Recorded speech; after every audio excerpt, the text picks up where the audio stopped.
Hi, I'm Emily from Life So Savory, and today I'm going to show you how to make a quilted iPad cover. Actually, it can be for any electronic device that you want. It could even be a computer sleeve if you made it a little bit bigger, or a laptop sleeve. We're going to be using the log cabin style of quilting today, and I've pre-cut some strips of fabric. I've started with 2 squares that will be our center, and they are 3 inches square. And then I've cut some longer strips of fabric that are 3 inches wide, and we'll trim the length as we go. So we're going to go ahead and get started sewing with the outer part of this cover. So we're going to begin with our 2 squares. This will be the center of our quilt, and we're going to place the 2 squares right sides together, and then we're just going to sew along one of the edges. You can use whichever seam allowance is comfortable for you, but I generally use about a 1/4 inch, which is standard when you're quilting.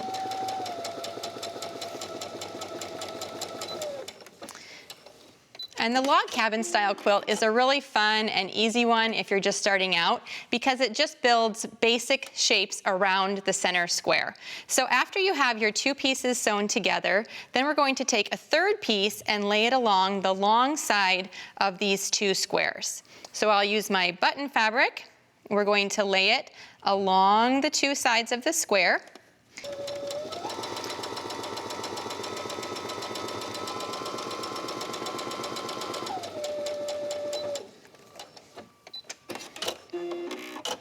And when you're finished, here's where we'll trim our fabric. So you're going to open it up and then just trim the 2nd fabric. It doesn't have to be exact, you're just getting it pretty close.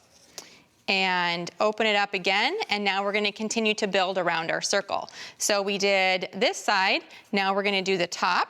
So you take your next piece of fabric, and you want to be a little bit aware of which color fabrics you're using to make sure that they go together, but in the end, this is going to be, just a mismatch of all coordinating fabrics as they go together. So we'll lay that, and then you continue to sew around.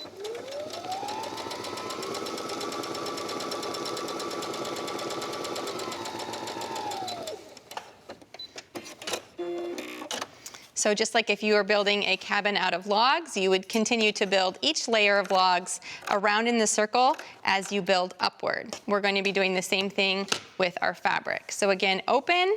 Now we have another side that we're going to be laying our fabric on. And for this iPad case, we are looking for a final dimension of about 12 inches by 16 inches. You will want to, of course, adjust that for the size of the device that you are creating your cover for. You want to measure your device and then add about 1 inch seam allowance on all sides for the device. So again, our finished dimensions are going to be 12 by 16, and so that's what I'm building this quilt to be.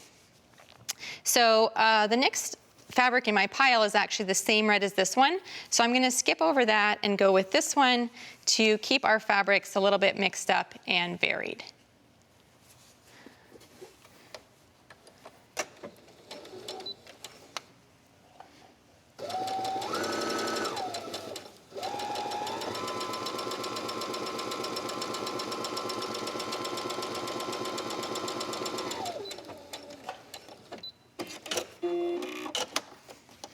Again, if you are a quilter, which I'm not really, I just like to sew, you would probably be pressing each of these seams in between sewing, but with a little bit of finger pressing, you can get away with just pressing at the end.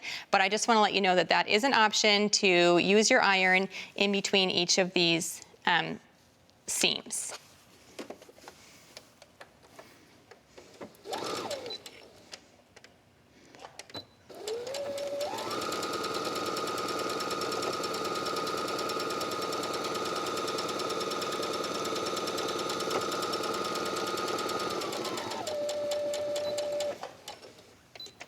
And now we can really see the design of this starting to come together.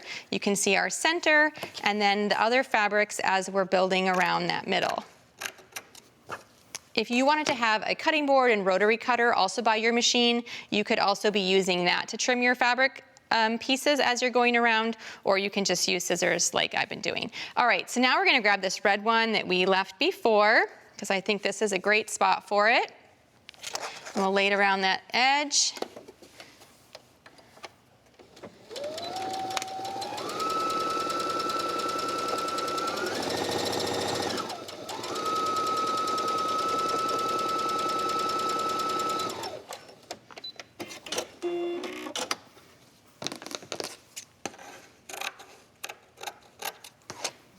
Let's see this dark pin one, and we'll sew it on this side, and then I'm going to put another piece on that side and see how we're doing.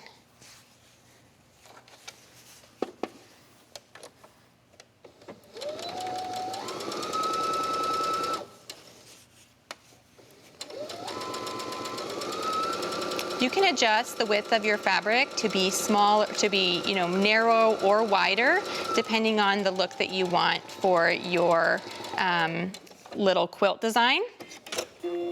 These are 3-inch wide strips. On the example that I showed at the beginning, those were 2-inch wide strips, and the basic pattern is the same, but it does end up looking a little bit different just based on those widths.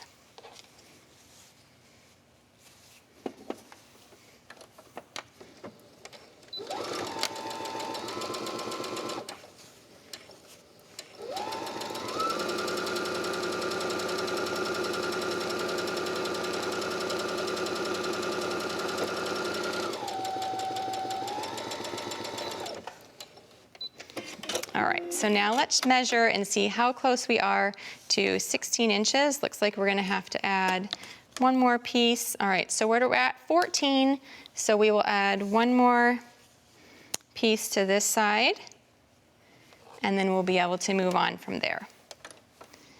If you were really being exact and you wanted this to be the very center, you would probably add a half piece to each side of your design, so that it would be evenly centered, but for the sake of this, I'm just gonna add a strip to one side.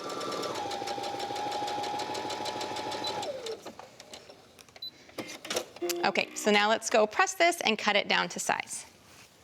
Okay, so we're going to press all of our seams. If you wanted to top stitch, you would do so before moving on, and you could top stitch each of your seams on this case, or do any other sort of quilting design that you wanted. All right, so we're going to take this and we're going to cut it to that 12 by 16 size that I was mentioning before, which will match the lining piece that I already have organized.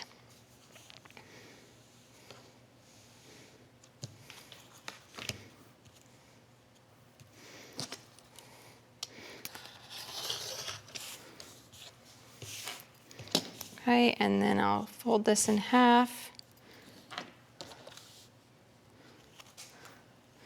See, almost exactly the right size. Just trim off a little bit of the extra.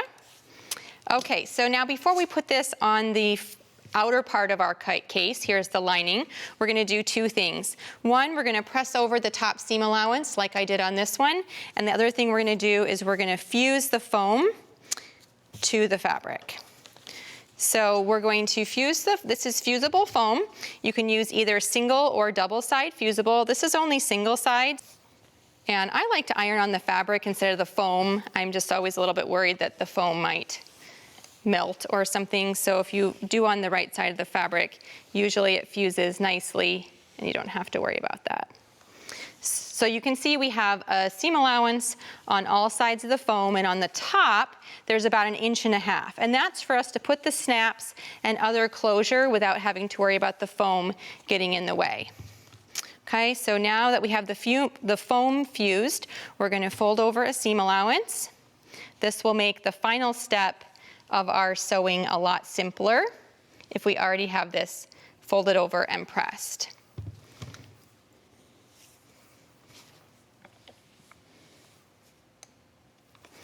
Okay, oops. So now with right sides together, we are going to go and sew an L shape on this piece.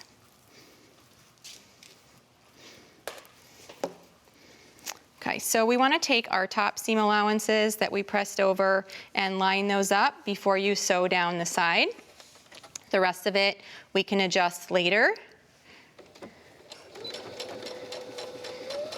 And it might be a little tricky with the foam right there on the side But essentially you just want to keep it out of the seam, and hopefully your presser foot can kind of go over it.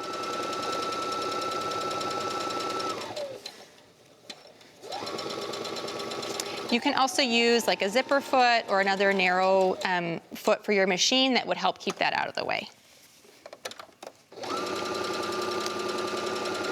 Okay, so this will put the front of our cover together, and then from there we will put the lining inside to do the final stitching. All right, so we'll turn this right side out.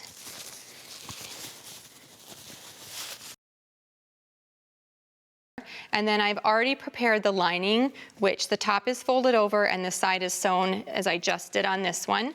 And you will place that lining inside the main cover. And we're gonna line up the side seam and use some pins to hold it together. Okay, so now we're just gonna stitch around the top.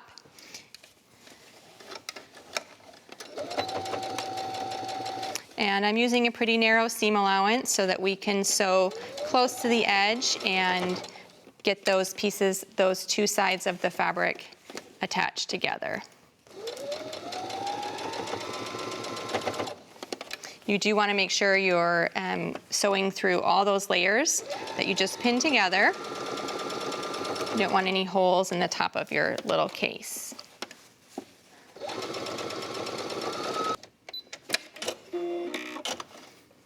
All right, so now you can take your lining and sort of push it inside to get it all organized. And then you would come over and we would either put snaps or Velcro or whatever you want as a closure. We don't have the foam on the top layer, and that's to make putting the closure on easier. And then you would have a finished case that you could use for your electronics on the go.